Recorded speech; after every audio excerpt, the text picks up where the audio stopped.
Okay, picture this. You get offered maybe a free phone top-up or perhaps a little bit of cash. Seems harmless, right? But what if that simple exchange, that moment, was actually the start of your identity being used by criminals, turning you, without you even knowing, into like a link in a big cybercrime chain? It's quite a scary thought, isn't it? Today, we're doing a deep dive into exactly that kind of situation. We're looking at a really significant recent bust in India, a fake SIM card racket. But it uncovered this, well, sprawling cybercrime network that was way more complex than it first looked. So our mission today is to unpack the tactics, some pretty clever, deceptive tactics these criminals were using. We want to get a sense of the sheer scale of it all, and maybe most importantly, give you the knowledge, the tools to protect yourself from these kinds of threats. This is definitely a deep dive worth paying attention to. Right, so let's start at the beginning. This whole thing came down thanks to some really solid police work. We're talking about the special task force, the STF of the Uttarakhand police. And they weren't working alone. They coordinated closely with the Department of Telecommunications, the DOT, and also the Indian Cybercrime Coordination Center. That's I4C under the Ministry of Home Affairs. Quite the team effort. And right at the center of it all, the main person arrested was a man named Raghuveer Singh Karki. He's 30 years old from Pithoragarh district. Yeah, and what's really interesting here, I think, is where he was operating from. It wasn't some hidden, underground bunker. It was his mobile shop, RK Electronics and Mobile Center, just a regular shop in Naya Bazaar, Baranek. Just out in the open. Pretty much. And that's kind of the point, right? Right. He used the appearance of a normal local business, leveraged that community trust, but behind that front, it was masking this huge criminal operation. Makes it really hard to spot. And when they raided the place, the amount of stuff they found is just staggering. They recovered, get this, 748 pre-activated SIM cards. Vodafone Idea or V SIMs. 648, that's a lot. It really is. And it wasn't just the SIMs. They also found 12 Aadhaar cards.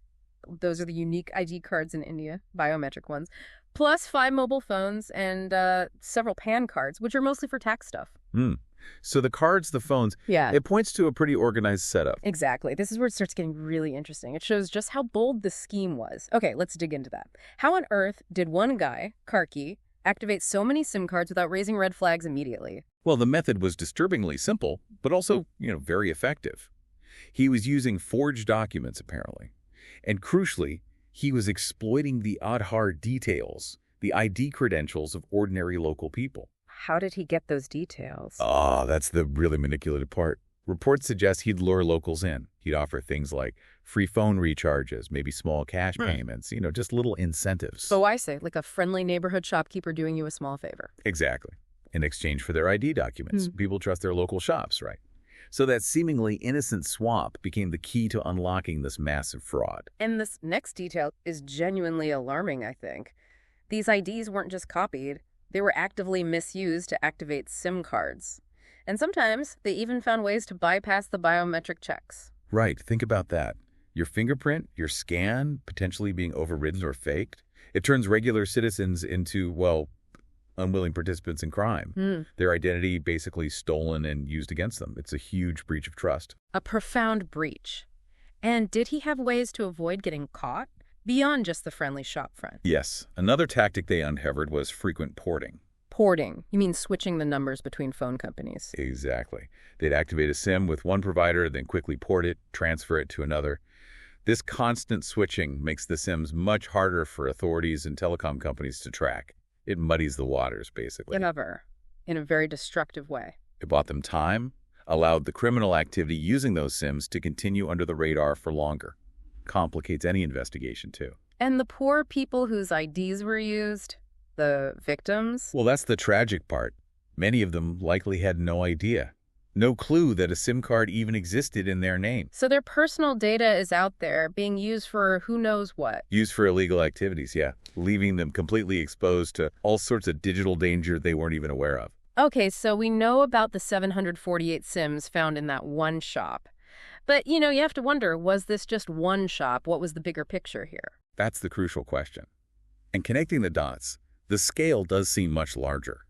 There's a very strong suspicion, based on the investigation, that some of these SIMs didn't just stay local. Oh, where did they end up? It looked like they were being trafficked across the border, into Nepal. Across the border. Wow. So used for what? For cross-border crimes.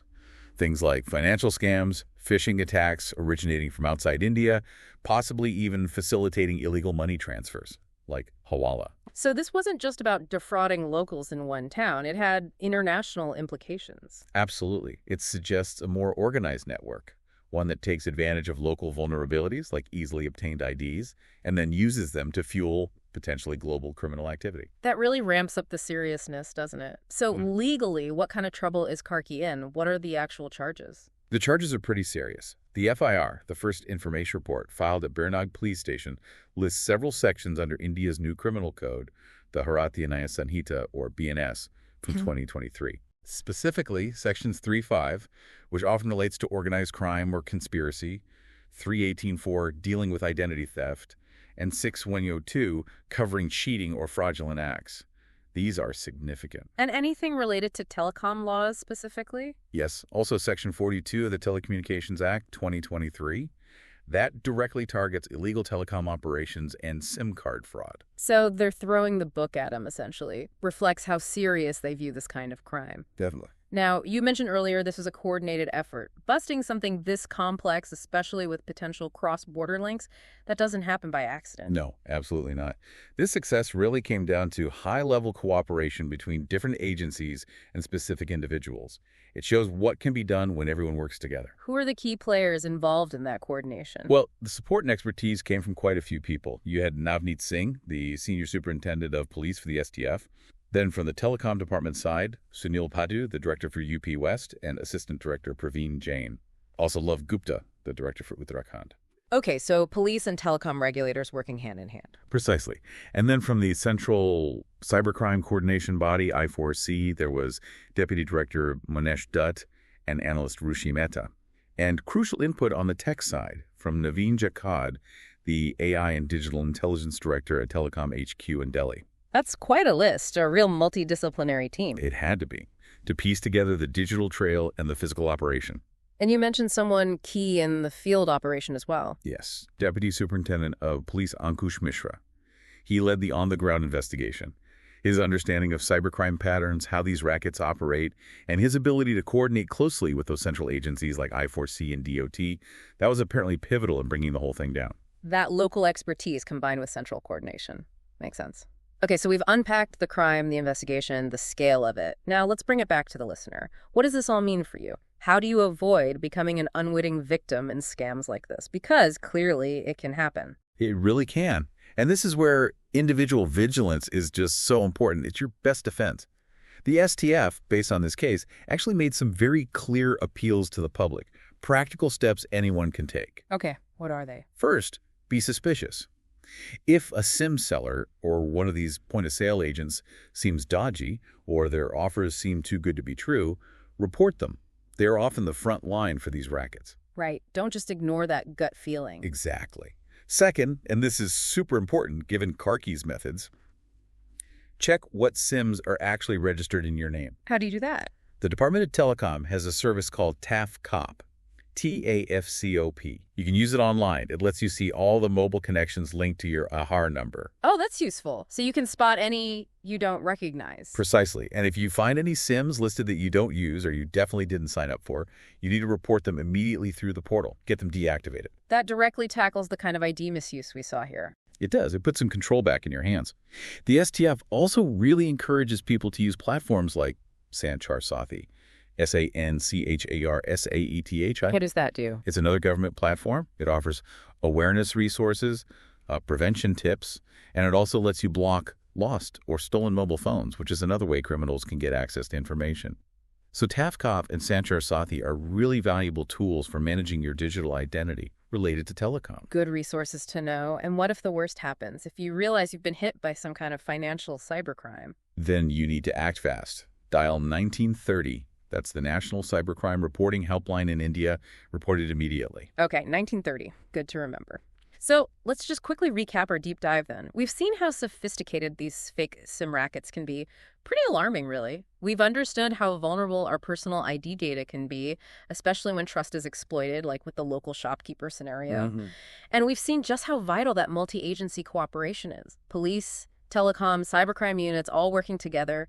That's key to fighting this stuff. Absolutely. And the bottom line for you, listening, is that vigilance, being aware, using those tools like TAFCOP, and just practicing smart digital habits, that's your best shield. It truly is. And maybe one final thought to leave people with. We talked about the confirmed cross-border activity in this case, the Sims going into Nepal. Yeah. Well, if we think about that, what does it really tell us about how globalized cybercrime has become?